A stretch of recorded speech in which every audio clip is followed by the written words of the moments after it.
If you don't have self-confidence, here's what you have. You have a really bad reputation with yourself. You have built a habit of not keeping the promises you make to yourself. We've all heard this before. You need to believe and know that you're one decision, one relationship, one meeting, one book, one thought, one something away from a completely different life. Here's how I built what I would call almost superhuman confidence in spite of my insecurity.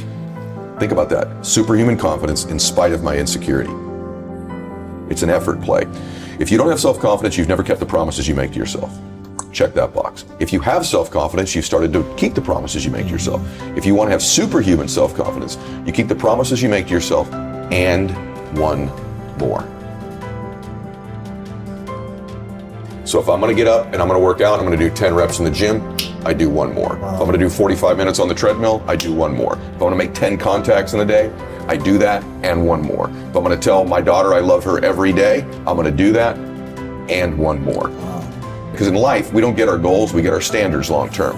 And so if your standard is one more, what starts to happen is you go, I'm willing to do things other people aren't willing to do. And I combine that I have great faith, great associations, and I intend to help people. This is a formula to build wonderful self-confidence and never lack humility when you have it. Never link your confidence to your ability.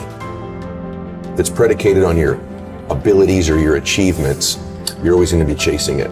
But if you link your confidence to your intentions, man, you have beautiful intentions. And that is something I knew about me.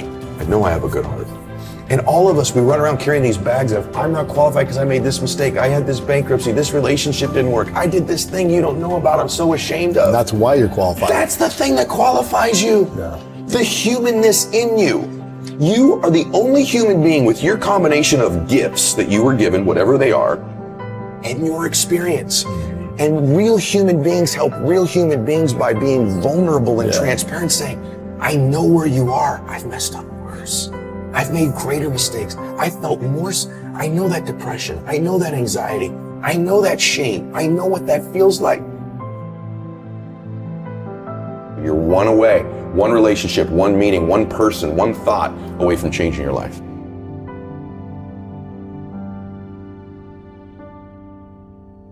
So how do we let go of the past? Well, we have to create a compelling future. In other words, you're not going to let go of one thing until you've grabbed onto the next. So you have to create a new future. You have to create a future in it. And by the way, it's okay that you don't believe all of it initially, as long as it becomes repetitive and we begin to take steps towards it, right? So for me, I still have stuff from my past. There's still a little part of me that doesn't want to be broke.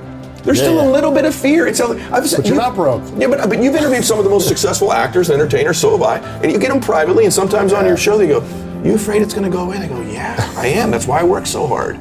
So there's an element of that that's okay. It's creating this vision for your life that's compelling. Can you survive the temporary? And if you can survive the temporary, it says on the other side of temporary pain, you get introduced to your other self. And that other self produces that other life. And so here's what happens for most of us.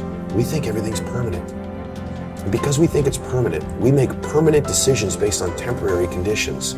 Even our bodies, other than our souls, are temporary. But if your body isn't permanent, your problem isn't, your pain isn't, you need to create a different relationship with pain in your life. For most people, their relationship with the pain and the inconvenience is to avoid it. Avoid as so much if you as could but if you could say to yourself, on the other side of this is this other self. The hardest working you've ever been, the most crazy focused you've ever been, was the happiest you've ever been in your life. And the truth of the matter is that most of you don't understand the effort, the time, the focus, the obsessiveness that's required to do something great with your life. But you have to get great, and you have to be intentional, you have to be obsessive. I know what you put into this. I know what the time is. I know what the relentless pace is. I know what the focus is. I know what you think about. I know this has to be something that's just infectious, and when people get around you, it emanates, and there's an energy, and there's like, this person's just going to will this to happen. Right. I think just most people dramatically underestimate the amount of obsessive, crazy, relentless focus it takes to be great at something. Yes. And then they go, whoa, I don't want to be that out of balance or control. Then you don't want to be great.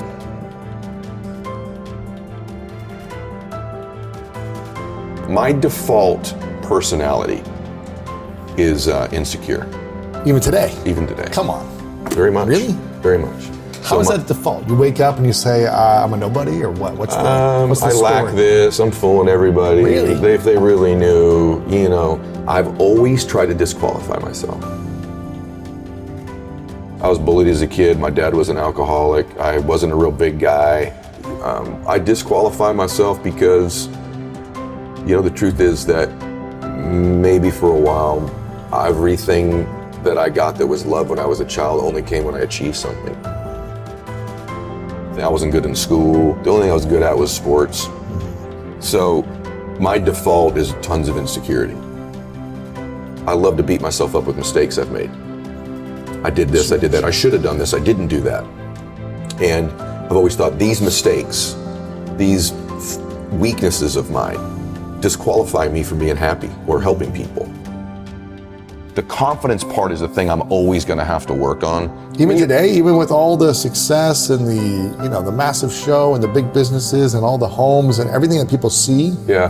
What else do you need though to feel more confident? I don't need other things. It's an internal game. The stuff is really fleeting and temporary. So it's not stuff. What needs to happen for me is that I'm most confident when I'm living in my intention, which is to serve. Like, that's a beautiful expression of a man. A real man is capable of real love. Yeah. That's a sign of real strength. And what we do is we gravitate towards the familiar emotions in our life, even if they're not ones that serve us. And I don't think there's negative or positive emotions. I say this in the book. There just are. Yes. Fear isn't negative. Fear in abundance is negative. Some frustration, some anger is appropriate. It's to the dosage level. And we get these 4 or 5 of them. For me, some chaos is okay. It's fun. It's exciting. It's exhilarating, right? But getting it every day, every week, every month, all the time, chaos is my gateway emotion to the ones I don't want. Chaos gives me stress. Chaos gives me anger. Chaos gives me frustration. Chaos gives me fear. I used to think, well, that's a superpower though, because I've created all these external. Look what I made. Look what I did. Yeah. And I'm doing it because of that. The truth is I did it in spite of it. You did. And there's a lot of things in our lives that we have linked to our formula, our recipe of success that we hold on to, that you've done in spite of those things, not because of those things. But my dad knew I was a dreamer.